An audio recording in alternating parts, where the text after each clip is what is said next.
Actually, pag minsan, ang tinitingnan lang nila yung data. Pero hindi nila tinitingnan yung How? Ay, di mo na namin sa product number? naging auditor ako noon sa isang company. Ang tinitingnan ko hindi yung product. Tinitingnan ko yung location, yung mga sulok-sulok. Bakit marumi yung sulok-sulok? Bakit? Yun ang ginagawa ko.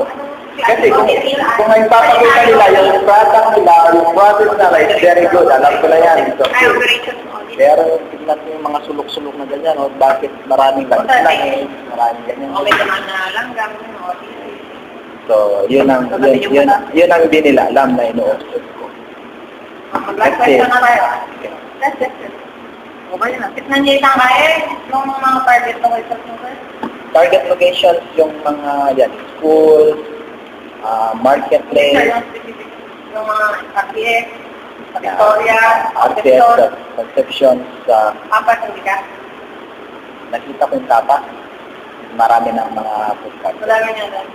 Sa Victoria ang concept mo. Singkay, Camille.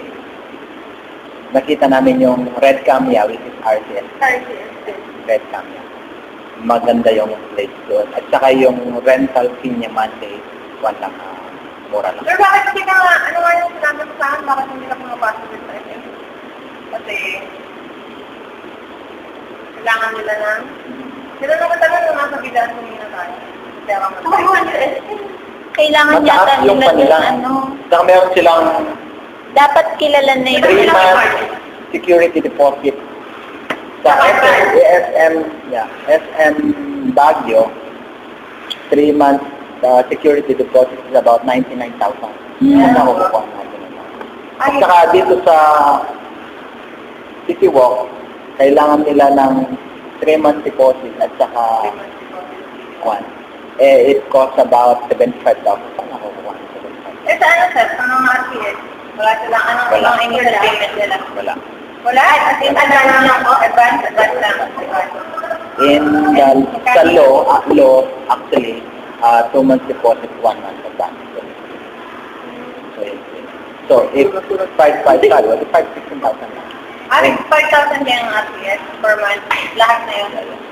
One lang yun, rentals lang yun, Pera, kuryente, including saka kuryente and Okay, wala maintenance. nang visitors din.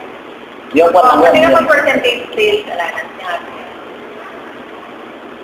alam? Wala na. Dito, yun sa Dalisay supermarket dito, nag-offer kami, pwede pa kami, hindi pa nila alam. Ngayon, ang gusto nilang gawin is magbibigay kami ng sample contract. Dapat sabi ko dapat trabaho na nila yun. Okay. Ano eh? Trabaho nila yun, sila yung kikita eh. Sila yung pan. Kasi pa siguro. Pero pwede kong gawin yun na pabor lahat sa akin. Siyempre. Parang ikaw naman yung gagawa eh. Pero pwede pa rin mo din. Which is, ang gagawin ko doon na merong insurance. Na meron siya, na example, may tulad na natunog yun. Eh, andun yung papel sa loob. Merong insurance. At saka kung merong nangyari, siyempre, meron naman silang security card, di ba? O yun, ilalagay ko sa contract. Ano yung katuwa ng existing one na? Pero pa, kataking barrio, katang fiesta. Gano'n pa ako kayo ng San Manuel. Gawa-gawa ko gano'n po. Ay, magtatapos na po ang test niyo.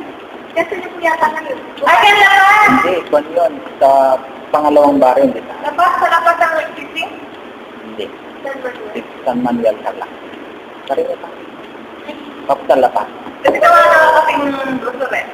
May brochure, poster. Kaya, alam ko rin niya kung nanagaya. Oo, kasi location. Location. Yung location nyo namin sa Manila. Bantang kaya. Balamon. Competitive yan lalo yan kasi ng barrio yan. Yung location yun. Gawa na ako ng Facebook. Kasi kaya Gano'n ka namin ng Facebook. kasi kung lang yun, seasonal lang kasi fiesta lang eh. Pero yung talagang fixed na location, Anyway talaga. hindi ko lang, iniisip ko lang. Pero kung wala kayong location na makita, Balik pa rin. Yun yung white angle. one way. Mag-ilang yung kapag ng recording. Thank you so much. Thank you, Sir Rick. Thank you po.